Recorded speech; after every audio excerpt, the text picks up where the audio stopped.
हाथों में देश का झंडा और जुबान पर एक ही मांग, राजशाही वापस लाओ।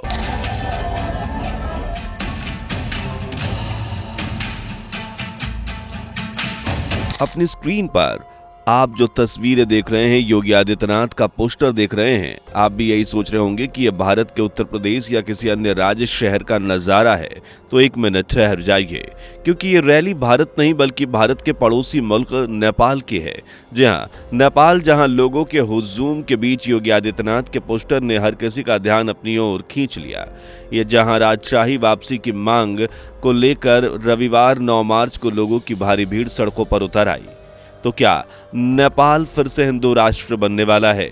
अगर हाँ, तो नेपाल के हिंदू वापसी में योगी आदित्यनाथ का क्या काम? आखिर क्यों नेपालियों को योगी आदित्यनाथ से उम्मीद है? क्या रिश्ता है योगी का नेपाल का? क्या छिपा है नेपाल के इतिहास में? क्यों ज्ञानेंद्र सिंह से समर्थन में उतरे हजारों लोग? क्यों है इनके हाथों में योगी के पोस्टर्स? क्या नेपाल में राजतंत्र पॉसिबल है और क्या ये मांग पूरी हो पाएगी? चलिए समझते हैं, लेकिन सबसे पहले नए साथी चैनल को सब्सक्राइब करके बेल आइकन को प्रेस कर लीजिए। ये पूरा मामला 9 मार्च 2025 का है, जब नेपाल की राजधानी शहर काठमांडू के त्रिभुवन इंटरनेशनल एयरपोर्ट के बाहर 10,000 से भी ज्यादा लोग एक साथ इकट्ठा हुए और एक आवाज में नारे लगाने लगे, नारायण हीटी खाली घर, हमरो राजा आउन दे छन, जय पशुपतिनाथ, हमरो राजा लाई स्वागत छा। नारायण हीटी यानी राजा का महल। इन लाइनों का मतलब है, राजा का महल खाली करो, हमारे राजा आ रहे हैं। जय पशुपतिनाथ, हमारे राजा का स्वागत है। जिस राजा की ये लोग बात कर रहे हैं वो है ज्ञानेंद्र सिंह, जो नेपाल के पूर्व राजा हैं और नेपाल के ही एक तीर्थ स्थल पोखरा में पूरे 2 महीने ठहरने के बाद वापस काठमांडू लौटे थे। ऐसे में अपने राजा के स्वागत और राजशाही की वापसी की मांग को लेकर काठमांडू की सड़कों पर नेपालियों का हुजूम उमड़ पड़ा, जिनके हाथों में उत्तर प्रदेश के मुख्यमंत्री योगी आदित्यनाथ की तस्वीरें भी थीं और उन पोस्टर्स में राजशाही वापसी के स्लोगन्स, संदेश भी लिखे हुए थे। लेकिन क्यों? ये समझने के लिए हमें नेपाल के इतिहास में जाना होगा, यानी आज से कुछ 16 साल पहले, जब नेपाल एक हिंदू राष्ट्र हुआ करता था। बात सन 2008 की है, जब नेपाल दुनिया का एकमात्र हिंदू राष्ट्र हुआ करता था और यहाँ के राजा ज्ञानेंद्र शाह थे। लेकिन फिर देश में माओवादी आंदोलन शुरू हुआ और वामपंथी क्रांति के बाद भारत के इस पड़ोसी देश में सत्ता परिवर्तन हो गया। ज्ञानेंद्र शाह से सिंहासन को खाली करवा दिया गया और नेपाल की राजशाही की जगह लोकतंत्र में जगह ले ली और संघीय लोकतांत्रिक गणराज्य घोषित होते ही नेपाल में 240 साल से चली आ रही राजशाही का अंत हो गया। यूं तो नेपाल में लोकतंत्र को आए अभी 17 साल ही हुए हैं, लेकिन इस छोटे से समय में नेपाल ने 13 सरकारों को बदलते हुए देख लिया है। मौजूदा समय में देश की सत्ता नेपाल कम्युनिस्ट पार्टी के हाथों में है और देश के प्रधानमंत्री केपी शर्मा ओली, जिनसे लोग सेटिस्फाइड नहीं है। कुछ मेन समस्याओं को समझने की कोशिश करें तो इनमें पहली है राजनीति अस्थिरता, यानी पॉलिटिकल अनस्टेबिलिटी। अब नेपाल में होता यह है कि कोई भी सरकार पहला तो ज्यादा लंबे समय तक टिक नहीं पाती और दूसरा, 2 सरकारें आपस में यूनिटी बनाती हैं, सत्ता पर काबिज होती हैं, लेकिन इनकी आइडियोलॉजी इतनी अलग होती है कि जल्दी ही दोनों पार्टियां अलग हो जाती हैं, जिस वजह से नेपाल की जो प्रॉब्लम होती है वो ज्यों की त्यों बनी रहती है। इसके अलावा दूसरी परेशानी है इकोनॉमिक अनस्टेबिलिटी, जिस वजह से महंगाई लगातार बढ़ रही है और लोग इस बढ़ती महंगाई से परेशान हो रहे हैं। अगला रीजन है भ्रष्टाचार, जो बीते कुछ सालों में यहाँ चरम सीमा पर पहुंच चुका है। इसके अलावा क्राइम भी बढ़ रहा है और बेरोजगारी तो जैसे नेपाल की नस नस में घुस गई है। सरकार के पास अपने मुद्दे सुलझाने से, पार्टी बनाने तोड़ने से ही फुर्सत नहीं है। ऐसे में लोगों के लिए जॉब नहीं बन पा रही है, उनके रोजगार पर कोई ख्याल नहीं है, इसलिए भी लोग नेपाल की सरकार से परेशान हैं। और हैरानी वाली बात यह है कि कोविड पैंडेमिक के दौरान जो प्रॉब्लम शुरू हुई अभी तक जारी है, उनका समाधान भी नहीं हो पा रहा है, जबकि चाइना नेपाल की कम्युनिस्ट सरकार के जरिए लगातार देश में घुसने की कोशिश में जुटा हुआ है। चाइना का प्रभाव देखकर लोग घबरा रहे हैं। इसके अलावा नेपाल में जो ज्यादातर आबादी है वो हिंदू धर्म से जुड़ी हुई है और उनका मानना है कि अब देश में राजशाही थी। जब नेपाल एक हिंदू राष्ट्र था तब देश में शांति थी, आज़ादी भी और हर चीज़ अच्छी थी। वहीं देश की एक अलग नेपाली हिंदू राष्ट्र के रूप में पहचान थी, कहीं ना कहीं लोकतंत्र के आने से वो भी खत्म हो चुकी है। इसलिए अब लोगों को लग रहा है कि इससे बेहतर तो उनकी राजशाही थी, इसलिए अब सरकार को उस राजशाही को वापस देना चाहिए। इसलिए देश भर में ज्ञानेंद्र सिंह के समर्थन में लोग एकजुट हो रहे हैं, क्योंकि ज्ञानेंद्र सिंह जो 2001 में अपने भाई वीरेंद्र सिंह की मृत्यु के बाद नेपाल की गद्दी पर बैठे थे, उन्होंने 2008 में लोकतंत्र आने के बाद ही अपनी पार्टी राष्ट्रीय प्रजातंत्र पार्टी बनाई थी और इस उम्मीद में कि इलेक्शन भी लड़ा कि नेपाल उन्हें प्रधानमंत्री चुनेगा, लेकिन ऐसा हुआ नहीं। बल्कि 2008 के चुनाव में उनकी पार्टी 575 में सिर्फ 8 सीटें ही जीत सकी, जबकि 2013 में 13, 17 में 1 और 2022 में उपचुनाव में 14 सीटें मिली।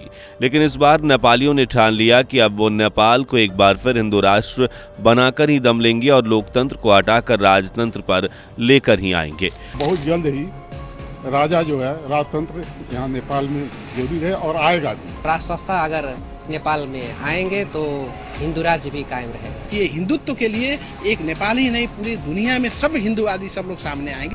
खास बात यह है कि इसके लिए नेपालियों ने उत्तर प्रदेश के मुख्यमंत्री योगी आदित्यनाथ से उम्मीदें जताई हैं, जिसका सबसे बड़ा उदाहरण है नेपाल के लोगों के हाथों में मौजूद योगी आदित्यनाथ के पोस्टर्स, जो एक नहीं अनेकों हैं और हर पोस्टर में लिखा है राज संस्था पूर्व स्थापना करो। मुख्यमंत्री योगी आदित्यनाथ से नेपालियों की इस उम्मीद का एकमात्र कारण है सनातन की ध्वजा। पूरी दुनिया जानती है कि एकमात्र योगी आदित्यनाथ ही हैं जो अपने साथ साथ सनातन के गौरवशाली इतिहास और उसकी ध्वजा को साथ लेकर चल रहे हैं। चाहे कोई भी मौका हो, वो हिंदू धर्म को महत्व देना नहीं छोड़ते। वो अपने राजनीतिक करियर की सफलता के पीछे भी हिंदू धर्म और देवी देवताओं के हाथ बटाते हैं। और हिंदू धर्म का असली अर्थ क्या है, ये आप खुद मुख्यमंत्री योगी आदित्यनाथ से ही सुन सकते हैं। हिंदू होने का मतलब भारत की एकता और अखंडता की गारंटी देना। हिंदू होने का मतलब केवल मनुष्य ही नहीं, चराचर जगत की सुरक्षा की गारंटी देना। योगी आदित्यनाथ हिंदू धर्म से जुड़े हर मुद्दे पर तेज तर्रार और निडर फैसले लेने के लिए जाने जाते हैं। फिर चाहे बात अयोध्या राम मंदिर की हो या फिर काशी विश्वनाथ मंदिर की, आसपास मौजूद सभी मांस मछली के दुकानों को बंद करवाना, योगी ने इन सभी फैसलों को बेखौफ होकर लिया है और पूरे राज्य में लागू कर दिया है। योगी आदित्यनाथ को अगर सनातन धर्म का ब्रांड एम्बेसडर कहा जाए तो कुछ गलत नहीं होगा। उनकी बातों में ही नहीं बल्कि पहनावे में भी हिंदू धर्म की अनूठी झलक देखने को मिलती है। इसके अलावा नेपालियों के यूं योगी आदित्यनाथ से उम्मीद लगाने के पीछे की सबसे बड़ी वजह है गोरखनाथ मठ। असल में योगी आदित्यनाथ सिर्फ उत्तर प्रदेश के मुख्यमंत्री ही नहीं है बल्कि गोरखनाथ मठ के मठाधीश भी हैं और वो इस पद पर विराजमान है। एक तरफ जहां गोरखनाथ मठ योगी आदित्यनाथ के लिए बेहद खास है, वहीं नेपाल का राजशाही परिवार भी इससे खास तरह से जुड़ा है। नेपाल के राज परिवार से गोरखनाथ मठ का पुराना नाता रहा है। नेपाल का राज परिवार खुद को गोरखनाथ संप्रदाय से जोड़ता है। साथ ही देश के पूर्व राजा स्वर्गीय वीरेंद्र प्रताप गोरखनाथ मठ में मकर संक्रांति पर पूजा करते थे। इतना ही नहीं, महंत अवैधनाथ राजा वीरेंद्र के आध्यात्मिक मार्गदर्शक थे, जबकि महंत अवैधनाथ योगी आदित्यनाथ के गुरु भी रह चुके हैं। इस तरह नेपाल और योगी आदित्यनाथ का पुराना नाता रहा है, ठीक वैसे ही जैसे नेपाल और हिंदू धर्म का पुराना रिश्ता रहा है। ये वही नेपाल है दोस्तों जिसे हिंदुओं के आराध्य भगवान श्री राम का ससुराल और माता सीता का मायका कहा जाता है। साथ ही यहाँ 80% से भी ज्यादा हिंदू बसते हैं, जिनकी आस्था न सिर्फ माता सीता या भगवान श्री राम बल्कि और हिंदू देवी देवताओं में है और हिंदू देवी देवताओं को ही अपना आराध्य मानकर उनकी पूजा अर्चना की जाती है। साथ ही यहाँ के लोग भी यह समझते हैं कि अगर कोई उन्हें हिंदू जड़ों में वापस लौटा सकता है तो वो है योगी आदित्यनाथ, जो कुछ समय पहले ही नेपाल के पूर्व राजा ज्ञानेंद्र सिंह से मिले थे। इसलिए अब लोगों ने योगी आदित्यनाथ से उम्मीदें लगानी शुरू कर दी है। लेकिन सवाल ये है कि लोगों की भीड़ ज्ञानेंद्र सिंह के समर्थन में नारे और योगी आदित्यनाथ के पोस्टर्स के साथ उनसे नेपालियों की उम्मीद क्या सफल होगी? क्या नेपाल राजशाही पॉसिबल कर सकता है? तो इसका जवाब है हाँ और ना दोनों ही। क्योंकि किसी भी देश में राजशाही को लागू करने के लिए वहां की संसद का सपोर्ट बहुत जरूरी है, जबकि नेपाल के केपी ओली सरकार ऐसा बिल्कुल नहीं चाहेगी कि उनके हाथ से सत्ता जाए। ऐसे में देश संसदीय समर्थन नहीं पा पाएगा और बिना संसद के समर्थन के राजशाही पॉसिबल नहीं। लेकिन लोकतंत्र में सबसे बड़ी पावर होती है जनता जनार्दन के पास। जब वही लोकतंत्र से खुश नहीं है तो भला इलेक्शन कैसे होंगे?